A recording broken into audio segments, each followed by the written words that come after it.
അസ്സലാമു അലൈക്കും. നിങ്ങൾക്ക് എപ്പോഴെങ്കിലും ഇങ്ങനെ തോന്നിയിട്ടുണ്ടോ? വീട്ടിലെ ജോലികളും കുട്ടികളുടെ കാര്യങ്ങളും കുടുംബത്തിൻ്റെ ഉത്തരവാദിത്തങ്ങളും ഇതെല്ലാം കഴിഞ്ഞു പോകുമ്പോൾ റബ്ബിന് വേണ്ടിയിട്ട് ഒന്നും ചെയ്യാൻ സമയം കിട്ടുന്നില്ലല്ലോ എന്നുള്ളത്. സത്യത്തിൽ ഇങ്ങനെ ചിന്തിക്കുന്നവർ ഒരുപാടുണ്ട്. പക്ഷേ ഒരു കാര്യം ഞാൻ പറയട്ടെ, റബ്ബിലേക്ക് അടുക്കാൻ എപ്പോഴും മണിക്കൂറുകളോളം ഇബാദത്ത് ചെയ്യണമെന്നൊന്നുമില്ല.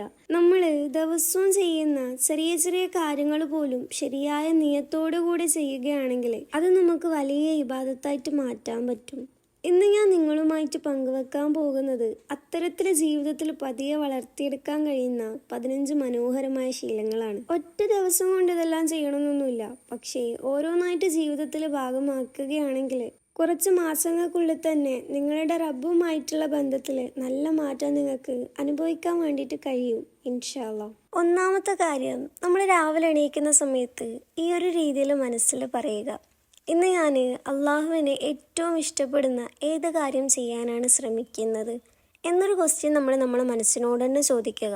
അതിപ്പോൾ വീട്ടിൽ ഉമ്മാനെ സഹായിക്കുന്നതാവാം, അല്ലെങ്കിൽ മക്കളോട് ക്ഷമയോടെ സംസാരിക്കുന്നതാവാം, അല്ലെങ്കിൽ രോഗിയായ മാതാപിതാക്കൾ ഉണ്ടെങ്കിൽ അവരെ നോക്കുന്നതാകാം, അല്ലെങ്കിൽ ഇന്ന് ദേഷ്യം നിയന്ത്രിക്കണം എന്നൊരു തീരുമാനമെടുക്കാം.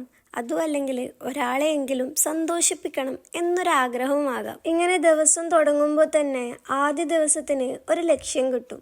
ആ ചെറിയ നിയത്ത് തന്നെ ദിവസം മുഴുവൻ നമ്മളെ നന്മയിലേക്ക് നയിക്കും. രണ്ടാമത്തെ കാര്യം, ഓരോ ഫർള് നിസ്കാരവും കഴിഞ്ഞ ഉടനെ എഴുന്നേറ്റ് പോകാതെ ഒരു 2 മിനിറ്റ് അവിടെ ഇരിക്കുക. അതിനുശേഷം മനസ്സിൽ ഇങ്ങനെ റബ്ബിനോട് ചോദിക്കുക: റബ്ബ്, ഞാൻ ചെയ്ത ഈ നിസ്കാരം നീ സ്വീകരിച്ചിട്ടുണ്ടാകുമോ? ഞാനിത് ആത്മാർത്ഥതയോടെയാണോ ചെയ്തിട്ടുള്ളത്? ഇത് മറ്റാരും കേൾക്കണമെന്നില്ല, നിങ്ങളും റബ്ബും മാത്രം അറിയുന്ന ഒരു ചെറിയ സംഭാഷണം. ഈ ഒരു ചോദ്യം തന്നെ അടുത്ത നിസ്കാരം കൂടുതൽ ശ്രദ്ധയോടെയും ഭക്തിയോടെയും നിർവഹിക്കാൻ വേണ്ടിയിട്ട് നിങ്ങളെ സഹായിക്കും. മൂന്നാമത്തെ കാര്യം, ദിവസവും അള്ളാഹുവിൻ്റെ ഒരു പേരെങ്കിലും തിരഞ്ഞെടുത്തിട്ട് അത് പറയാൻ വേണ്ടിയിട്ട് അതിൻ്റെ അർത്ഥം ചിന്തിക്കാൻ വേണ്ടിയിട്ട് ശ്രമിക്കുക. ഉദാഹരണത്തിന് അൽ വദൂദ്, ഏറ്റവും സ്നേഹിക്കുന്നവൻ. അന്നത്തെ ആ ഒരു ദിവസം ആ പേരും അതിൻ്റെ അർത്ഥവും മനസ്സിലുണ്ടായിരിക്കുക. അതുപോലെ തന്നെ അന്ന് മുഴുവന് നിങ്ങൾ ഇങ്ങനെ ചിന്തിച്ചു നോക്കുക: അള്ളാഹു എനിക്ക് എത്രയോ അനുഗ്രഹങ്ങൾ തന്നിട്ടുണ്ട്, എത്രയോ തവണ ഞാൻ തെറ്റ് ചെയ്തിട്ടും അവൻ എന്നെ കൈവിട്ടിട്ടില്ല. അങ്ങനെ ചിന്തിക്കുന്ന സമയത്ത് നമ്മൾ നമ്മുടെ വീട്ടുകാരോടും മറ്റുള്ളവരോടും കൂടുതൽ സ്നേഹത്തോടെ പെരുമാറാൻ വേണ്ടിയിട്ട് ശ്രമിക്കും. നാലാമത്തെ കാര്യം, നിങ്ങളുടെ മാത്രമായിട്ട് ഒരു രഹസ്യമായിട്ടുള്ള ദുആ ബുക്ക് ഉണ്ടാക്കുക. അത് ഒരു ചെറിയ ഡയറി ആകാം, അല്ലെങ്കിൽ ഫോണിൽ ഒരു കുറിപ്പാകാം. ആരും കാണാതെ നിങ്ങളും നിങ്ങളുടെ റബ്ബും മാത്രം അറിയുന്ന ഒരു സ്ഥലം. അതിൽ നിങ്ങളുടെ എല്ലാ പ്രാർത്ഥനകളും എഴുതി വെക്കുക. നിങ്ങളുടെ സങ്കടങ്ങൾ, സ്വപ്നങ്ങൾ, അതുപോലെ നിങ്ങൾക്കുള്ള പേടികൾ, ആഗ്രഹങ്ങൾ എല്ലാം അതിൽ എഴുതി വെക്കുക. പിന്നീട് കുറച്ച് മാസങ്ങൾ കഴിഞ്ഞ് അത് വീണ്ടും വായിക്കുന്ന സമയത്ത് അല്ലാഹു സുബ്ഹാനഹു തആല എത്ര പ്രാർത്ഥനകൾക്ക് ഉത്തരം നൽകിയിട്ടുണ്ടെന്ന് നിങ്ങൾക്ക് തന്നെ അത്ഭുതമായിരിക്കും. ചിലപ്പോൾ നമ്മൾ എഴുതി വെച്ച എല്ലാം നടക്കണമെന്നൊന്നുമില്ല. അങ്ങനെ നടക്കാതിരിക്കുന്നതിനെ പറ്റിയിട്ട്, ദുആ സ്വീകരിക്കപ്പെടാത്തതിനെ പറ്റിയിട്ട് ഞാൻ മുമ്പേ ഒരു വീഡിയോ ചെയ്തിട്ടുണ്ട്, അത് കണ്ടു നോക്കട്ടോ. അഞ്ചാമത്തെ കാര്യം, ദിവസത്തിൽ ഒരിക്കലെങ്കിലും മലക്കുകളുടെ സാന്നിധ്യം ഓർക്കാൻ വേണ്ടിയിട്ട് ശ്രമിക്കുക.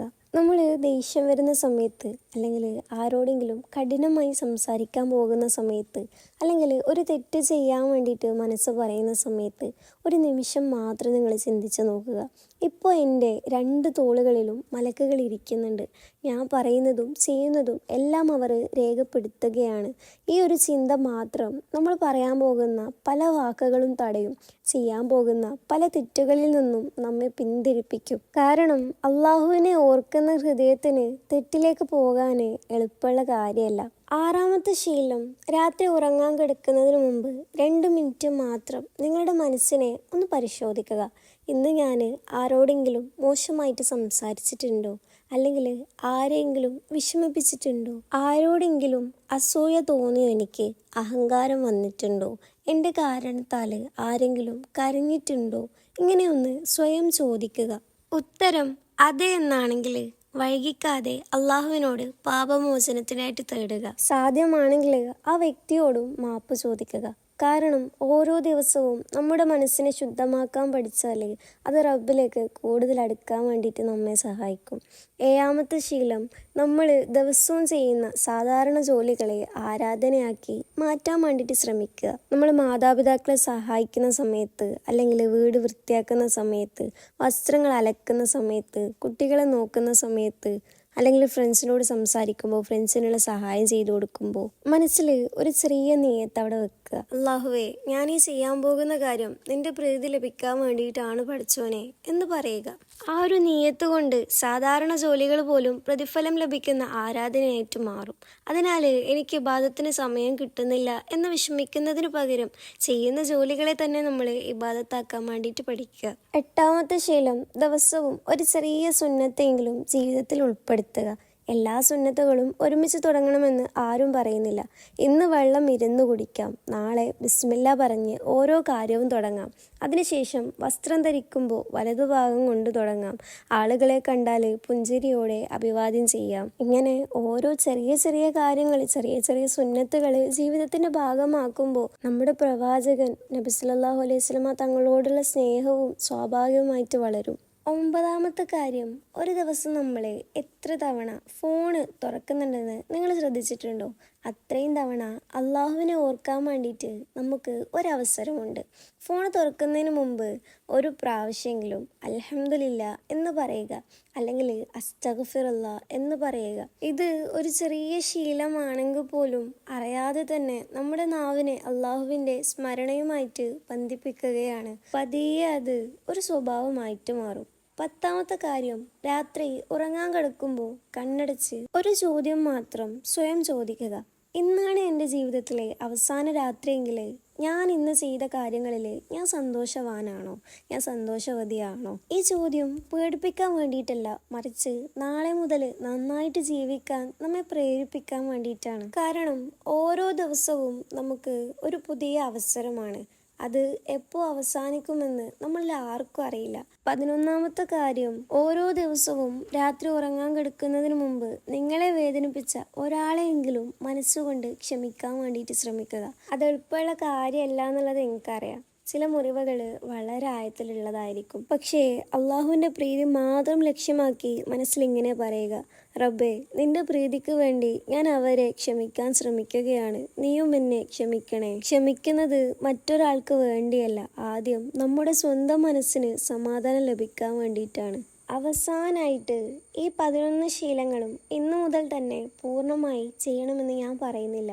അങ്ങനെ ചെയ്താൽ കുറച്ച് ദിവസങ്ങൾക്കുള്ളിൽ തന്നെ നമുക്ക് മടുപ്പ് തോന്നാൻ തുടങ്ങും. പകരം ഇന്ന് ഒരു ശീലം മാത്രം തുടങ്ങുക. അത് ജീവിതത്തിൻ്റെ ഒരു ഭാഗമായാൽ അടുത്തത് ചേർക്കുക. ഇങ്ങനെ പതിയെ പതിയെ മുന്നോട്ട് പോകാൻ വേണ്ടിയിട്ട് ശ്രമിക്കുക. കാരണം ജീവിതത്തിൽ വലിയ മാറ്റങ്ങൾ ഒരൊറ്റ ദിവസം കൊണ്ടല്ല ഉണ്ടാകുന്നത്. ദിവസവും ചെയ്യുന്ന ചെറിയ നല്ല ശീലങ്ങളാണ് കാലക്രമേണ ഒരു വലിയ മാറ്റത്തിന് കാരണമാകുന്നത്. അല്ലാഹു സുബ്ഹാനഹു വ തആല നമ്മളെ എല്ലാവരെയും അവനെ എപ്പോഴും ഓർക്കുന്നവരിലും ചെറിയ നന്മകളെ പോലും വിലമതിക്കുന്നവരിലും ജീവിതം മുഴുവൻ അവൻ്റെ പ്രീതി തേടി ജീവിക്കുന്നവരിലും ഉൾപ്പെടുത്തട്ടെ. ആമീൻ യാ റബ്ബൽ ആലമീൻ. അതുപോലെ നിങ്ങൾ ഇന്ന് എന്ത് മാറ്റമാണോ നിങ്ങളിൽ കൊണ്ടുവരാൻ ആഗ്രഹിക്കുന്നത്, ആ ഒരു മാറ്റം നിങ്ങൾ കമൻറ്റിലൂടെ പറയുക. അങ്ങനെ നിങ്ങൾ കമൻറ്റ് ചെയ്യുന്ന സമയത്ത് നിങ്ങൾക്കത് ചെയ്യാൻ വേണ്ടിയിട്ട് ഒരു ഉന്മേഷവും ഊർജ്ജമൊക്കെ കിട്ടും. അസ്സലാമു അലൈക്കും.